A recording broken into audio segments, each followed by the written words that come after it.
Agora temos uma história interessante aqui do último jogo, que está no UOL hoje para você ler. Um pai conta como o presidente do Corinthians ajudou uma família hostilizada num jogo. Ele chama Rogério Leoncini, ele é vendedor, ele estava no estádio com as filhas dele e o sobrinho. Eles foram hostilizados pelos torcedores do Botafogo, no estádio Santa Cruz, quando as crianças comemoraram o primeiro gol do Romero, logo no início da partida. Aí ele contou para o UOL que o Augusto Melo enviou seguranças do clube para escoltá-los até o camarote e ficaram garantindo que todos estivessem em segurança. Legal, né, PVC? Não, assim, primeiro que a gente tem que entender o respeito por um torcedor que está no estádio e que tem 8, 7, 6, 5, 10. Eu me lembro do meu filho, quando meu filho tinha, em 2005, teve um Corinthians e Santos no Pacaembu, e eu estava na numerada do Pacaembu com meu pai e com o meu filho. Meu filho tinha 5 anos, 6 anos, 6 anos. E começou uma briga de torcedores do Corinthians com santistas na numerada do Pacaembu. Os caras levantaram e saíram correndo. Meu filho se agarrou em mim, eu abracei e saí com ele para cima, seguro, mas ele chorou. E o medo que eu tive foi que ele não quisesse voltar para o estádio. E felizmente ele quis, e ele vai ao estádio até hoje. Mas você pode provocar um trauma numa criança de não querer voltar para o estádio. Isso é absurdo, isso é a absoluta falta de sensibilidade do torcedor do Botafogo, como se ele fosse dono daquele pedaço do estádio Santa Cruz. E o Augusto Melo, a gente tem criticado o Augusto Melo principalmente pelo primeiro mês de gestão. Acho que as coisas estão entrando um pouco mais no prumo, mas esse caso é só elogio, porque, evidentemente, ele foi dar respaldo para um torcedor do Corinthians que precisava assistir o jogo em segurança. Eu vi a cena dos seguranças escoltando, tinha uma menina no colo do pai subindo, e me lembra muito a cena do meu filho com o avô, que é santista, por um acaso, e o meu filho não, mas ele estava no jogo Corinthians e Santos, e ele estava chocado porque estava vendo dois marmanjos se estapeando. E a criança, que podia ter um pouco mais de liberdade para eventualmente fazer uma bobagem, não. O irresponsável é o adulto. Eu sempre conto a primeira vez que eu fui no estádio, não lembro quantos anos eu tinha, porque eu não tenho essa memória do PVC, infelizmente. Mas teve uma briga generalizada e eu nunca mais voltei no estádio, só na época da faculdade. E aí por isso que eu não tenho um time. As pessoas pegam muito no meu pé, porque você não tem um time? Porque eu achava horrível. O meu primeiro contato oficial com o futebol foi tão ruim que eu não quis mais saber disso. Ainda bem que o jornalismo mudou essa minha visão sobre o esporte, né? Mas muita gente, com muita gente, isso não acontece. Muito bom, Samir. Oi. Então, dando um pitaco nisso, você sabe que o PVC está falando aí, né? Eu estou em Ribeirão Preto, onde eu moro a 2 quilômetros do estádio Santa Cruz, né?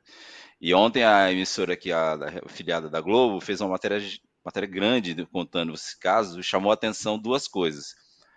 O Botafogo alega que o torcedor foi avisado que naquele setor não poderia ficar, né? Que é um setor ligado aos cadeiras. É o setor mais nobre do estádio, assim, né? Porque para quem já esteve aqui em Ribeirão Preto no estádio, o torcedor é um setor mais nobre. Mas nada justifica isso, né? Se ele comprou o ingresso ali, ele foi insistir, o Botafogo alega que ele insistiu, que ele queria assistir o jogo ali, mas nada alega nada justifica, melhor dizendo, que o torcedor não, tem que ser respeitado, né? E aí entrou o Ministério Público vai fazer uma investigação para saber o que aconteceu, mas não houve ocorrência policial, não houve nada. O Corinthians agiu, como o PVC já falou aí, de torcedor. E o Corinthians divulgou ontem que esse torcedor será homenageado, a família vai assistir um jogo aí em São Paulo. Mas, falando seriamente, assim, infelizmente, não temos mais civilidade a ponto de um torcedor de outra equipe, ainda mais, assim, do jeito que foi, comemorando o gol.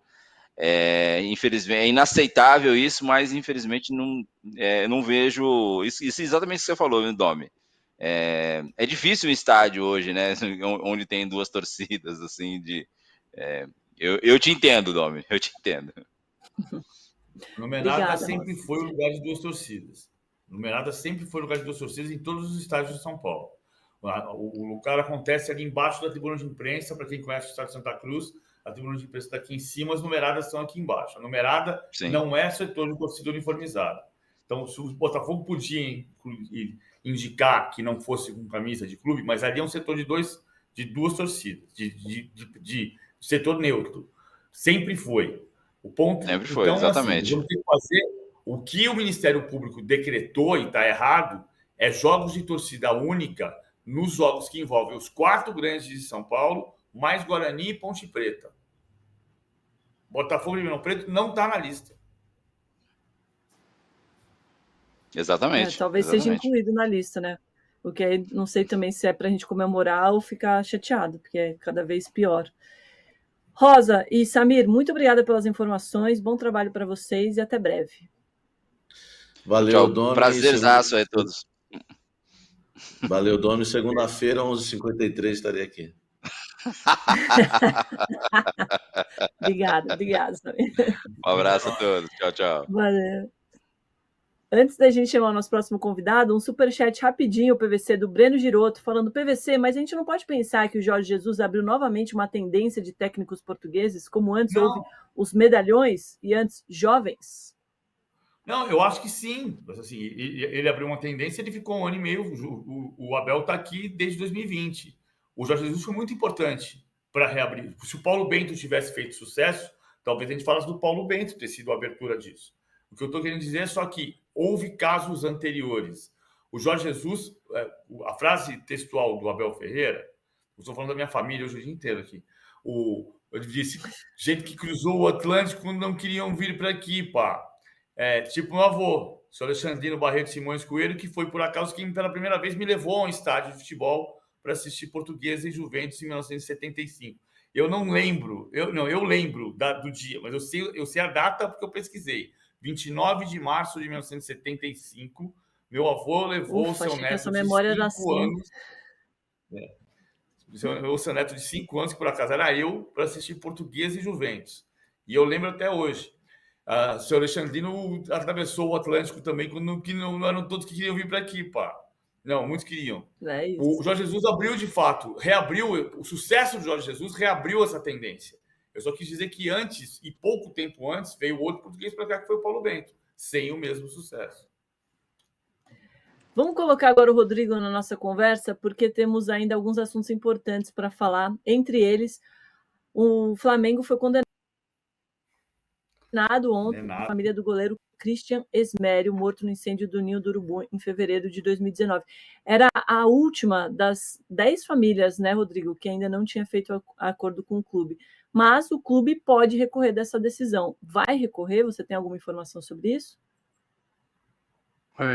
Bom dia, PVC, bom dia, Domitila. Não tenho essa informação ainda, perguntei, mas não me deram resposta. De fato, já tinha um acordo com outras 9 famílias. A informação inicial que eu tenho é que era um valor inferior a esse, né? O valor foi de 3 milhões para o pai, a mãe e o irmão, né? Em torno de 3 milhões, eu acho que dá um pouquinho menos. E ele estava pedindo em torno de 8,5, e o Flamengo, os acordos que fizeram com a família nunca foi divulgado, mas a gente sabe que ficou entre 1 e 2 milhões. Então, esse valor aí do Christian, a decisão do juiz, inclusive, foi bem ponderada, colocando os argumentos dos dois lados, né? Ela disse que o Flamengo tinha bastante dinheiro e a família tinha pouca renda, mas, ao mesmo tempo, também não considerou os argumentos que queriam comparar ao assassinato, aquele assassinato que teve no Carrefour, né, de um segurança que matou Carrefour da Barra. um cliente, né, esse caso, mas também aceitou os argumentos de que ele tinha uma carreira promissora. E, de fato, se você olhar, eu não estou avaliando a vida de ninguém, porque a gente já falou sobre isso, ninguém avalia a vida de filho, nem de nenhuma pessoa. Mas o Christian era o jogador mais promissor dos que morreram, né? Era um jogador que já tinha estado na base. É meio, assim, meio triste a gente ficar falando sobre isso, mas quando você vai discutir um valor econômico, isso tem algum peso, né? O fato de que ele tinha, de fato, uma carreira promissora, e então isso também foi considerado, e por isso chegou a esse valor de 3 milhões. Eu ainda não tenho a informação se vai haver um recurso, e nem do que seria feito com os acordos anteriores, né? Porque também tem o caso do Christian é bem específico, né? Até né, as pessoas não são iguais, enfim.